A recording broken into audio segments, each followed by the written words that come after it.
Welcome to our boating industry eNews. Today we catch up with Miriam Griffen of Griffens Marina on the Murray River and Sharon McNally of Cumberland Charter Yachts in the Whitsunday Islands. Welcome to both of you. Thank you, Neil. Hi, Sharon. Lovely to see you in that beautiful part of the world you are in. Hi, Miriam. It's not a competition, remember? We're both so lucky. No, they're both wonderful and iconic waterways, of course. And I guess that leads to the first question. Really, is what led you to to that location and to run a charter vessel? Because you're both in the charter sector. So perhaps Miriam, if you could kick us off. Yes, thank you. We're located at Blanchetown, which is 90 minutes or 130 odd kilometres northeast of Adelaide.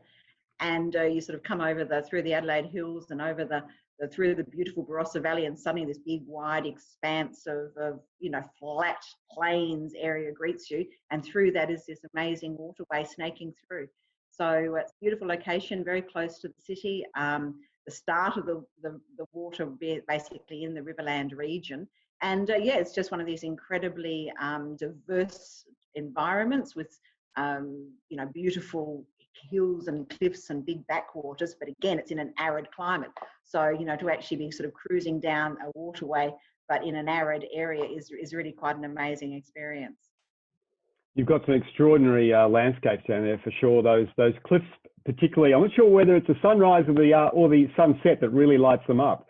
But it just depends. The beauty of because the river meanders, wherever you are, you can, like I have the sun rising to the east, and of course I look out when it sets over from my lounge room window. I get this beautiful vista. But if you're on the river, if you park on the other side, you get the sunrise. So that's the beauty. Your cruise can actually consist of both amazing sunrises and sunsets, just depending on which side of the river you want to moor on. And of course the cliffs are both sides, and so yes, it's an amazing vista with the beautiful big red gums as well that line the river. So I guess for Sharon, another spectacular waterway. Maybe not so many river gums, but spectacular nonetheless. Whitsunday sort of found me. In fact, I only came here for a day trip to have a look at the place and see what it was all about. Drove over the hill and realised there was an amazing vista in front of me, and just this open ocean, just stunningly sparkling and blue and gorgeous, and really the perfect spot for everything that I love, which was boating, sailing, fishing, scuba diving, and just being outdoors. Great bushwalks, the amazing beaches and islands. It's just stunning. And then you find you've also got these iconic locations like Whitehaven Beach and Hill Inlet, just absolutely spectacular. So it was phenomenal to find that we could actually live here, and just a really safe place to bring up kids as well, which was exciting to find, such a sweet, friendly town with all these other assets around. And on top of that, then you've got this beautiful destination for tourists to come and visit with iconic heritage and cultural locations too. So you can, hire the boat and do as much or as little as you like. So it's really a wonderful holiday to enjoy. So it kind of captured me almost, rather than me deciding it was something I wanted to do. No, it's both the locations are just beautiful. There's no doubt about it. But I guess it's a bit of a challenging time right now in terms of COVID-19 and all that that's brought to the sector. One question I wanted to put to both of you, if there's one direct message that you could put to the state or federal government about how they could help charter operators at this time of COVID-19, what would it be? And perhaps Sharon.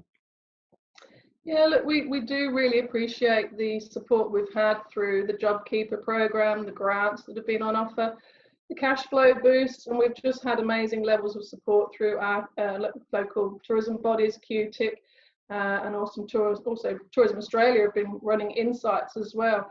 So it's been phenomenal support-wise. However, what we really need in reality is the borders to be reopened. And literally since the 8th of August, since the change recently, we've had to defer $250,000 worth of short-term bookings in September and October, and that's going to be extremely hard to replace in the short notice situation. But we're very thankful for the support we've had, and we're very grateful for the bookings that we've received from our charterers and the customers who just love us and come back year and year after year. But while they can't come here, it's very frustrating for both of us. So in reality, we need to see those borders open and allow the economy to keep moving. And Sharon, I suppose your scenario is just one example of what's happening to the other charter businesses in the Whitsunday group, because you're one of many. And this, I imagine exactly the same story playing out. Oh, absolutely. Yeah, we're one of 5. So, times that by 5 companies. But in actual fact, the hire and drive market is the lucky ones out of this entire situation, because a majority of our business, like probably 85%, is domestic Australian tourists, whereas for the overnight and day boats that deliver, passengers every day to Whitehaven Beach and visit, some of these spots, they're missing out on all that international market, and that's a huge hit to this region, especially after Cyclone Debbie and all of the poor media that we've had in the last 2 years. So it's going to be harder for them to get back up and running than for us at this stage. And Miriam, I guess similar pressures, but a different sort of setting, I suppose. It is. Look, we're really lucky as hire drive operators here in South Australia. Luckily, we have a very big base of, South Australian interstate clients. We obviously have, I personally have like a 30% probably interstate and a small international market. So we're certainly probably not affected as much as you guys up in Queensland in that respect. We've been very fortunate. Our South Australian government and tourism sector has been incredibly helping us very much in promotion and marketing to South Australians. They've done some amazing campaigns, which has really generated huge amounts of interest. And through our Houseboat Hires Association, we've also been running television adverts and things as well to encourage people to obviously, jump on a boat, do something different. And we've had amazing success with that. So we're very fortunate, but obviously too, yes, we're all feeling the borders as well as people's, general, a little bit of reluctance too for some people to travel. I mean, COVID has certainly thrown up, lots of challenges. And I think, people are a little bit wary still. Thankfully, South Australia has been incredibly lucky with numbers and cases. And obviously a houseboat holiday jumping on and it's just your family or your friends and you're in this beautiful secluded, it's just your house, is floating on this river. So you're not having to come into contact with anybody else. So it is a fabulous secluded holiday and a very safe holiday to have. But, as I said, as you said, people, they want to go on holidays and have a great time, but there is a little bit of natural concern, I think. So I think simple things like, obviously having COVID safe practices, making sure you've all done your COVID safe cleanings, just, reassuring customers that you're doing the absolute best for them to make their holiday as enjoyable as possible. So again, as I said, we're fortunate that the Tourism Commission here has done an outstanding job in generating enthusiasm for local South Australian holidays. But yes, we'd love to welcome interstate guys back as well as soon as we can. And Miriam, you mentioned sort of some of the challenges like the COVID safe and the need to be as best as possible in that regard. But thinking about the challenges and the opportunities for the charter businesses over, say, the next 12 to 24 months, how would you see those? What are those priorities in those areas, do you think? I think, basically, as I said, just that continuing on of what we're doing, getting that promotion out there, just, moving forward, doing the best we can and providing that best opportunity for people to jump on board and have experience, maybe something they haven't experienced before. And so I think we have got opportunities ahead of us, but there's certainly, we have to make sure that we are providing that best experience as well, and that people do feel comfortable, holidaying anywhere at the moment. I think whether it be in our states, interstate, it's a challenging time, but, I think once people get back out onto that water and just feel that relaxation, it's just an amazing experience, which hopefully will benefit everybody. And Sharon? Yeah, well, we're currently with the borders closed, we're missing out on approximately 50% of our current market. So we're pretty optimistic that there'll be some pent-up demand for holidays in the forthcoming future. Hopefully, we'd like to see those borders open. The suggestions are January. So we think by that time, we'll see some high demand to holiday here this year, as they say, and we expect to see a strong sort of 18 to 24 months of charters, especially until those international borders open and people are feeling comfortable to travel overseas. However, in the short term, certainly trying to really pivot on what we've got as a product and appeal to more audiences and offer high-end services and really deliver value for money, excellent quality and service to our Queenslanders, and really go above and beyond for everybody, really, to make sure that they're having the best holiday they can, and then they can sing about that to everybody else that they know, and really try and support our region in the meantime with the chartered companies that aren't operating so strongly, that we partnership with them in ways that we can possible to support them to get back to business as well.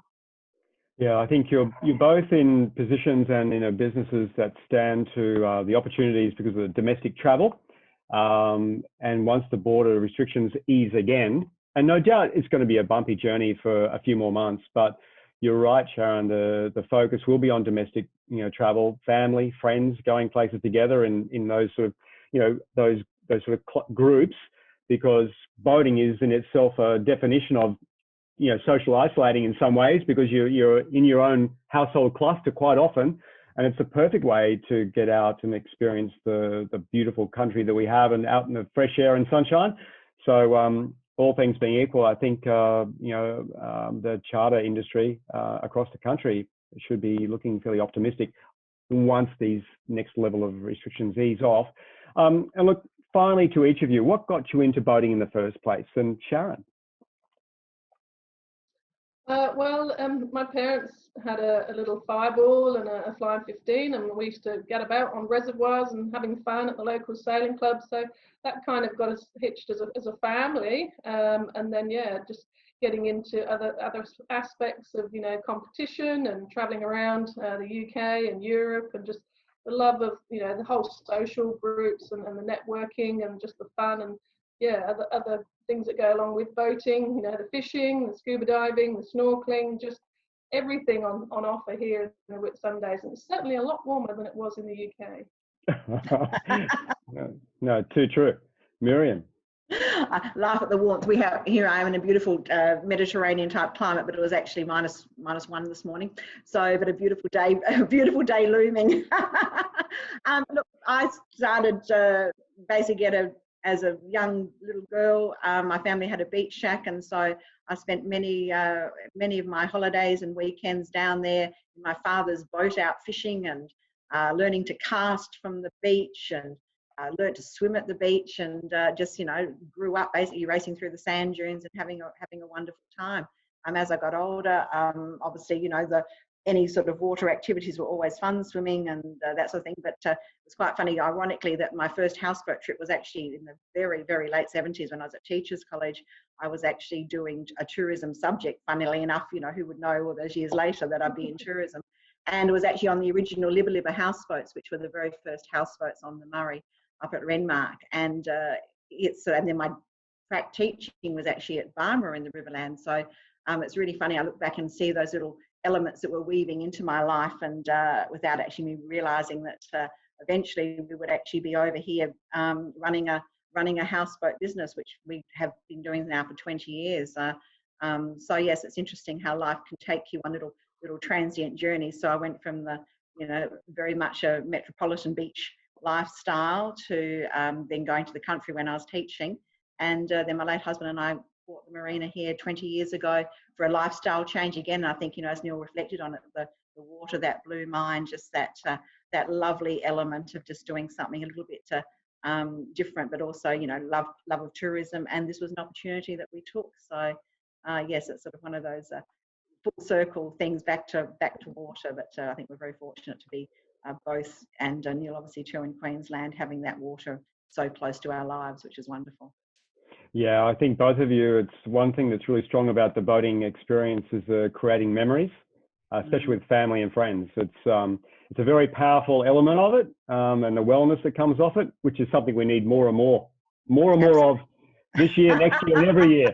So more power to you all.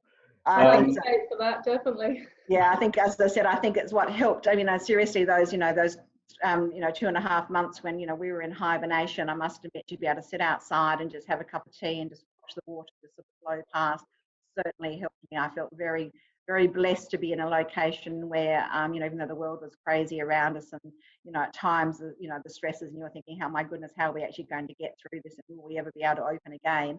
But, you know, honestly, just to have that effect of the water, even though I see it all the time, it certainly helped me. And I just see people coming on the boats now, just jumping on board and getting off and saying, oh my goodness, that's just one of the most amazing experiences we've had. And just feeling that relaxation, that pressure off, just to be immersed in that beautiful natural environment we're very lucky. Well, look, I think that's a good way to wrap it up. I mean, you just did it. So thank you so much to both of you. Appreciate your time, and stay safe and stay COVID safe. Thank you, Neil. I also want to say thanks to the BIA for your unwavering support. You know, in the early days, it was so hard, but we found, you know, we could reach out to the BIA, and you guys jumped to help us in any way you could. So I really appreciate the support. You've really been listening to your members, and we've really felt that. Thank you. Well, we're in this together, as they say. Thank you.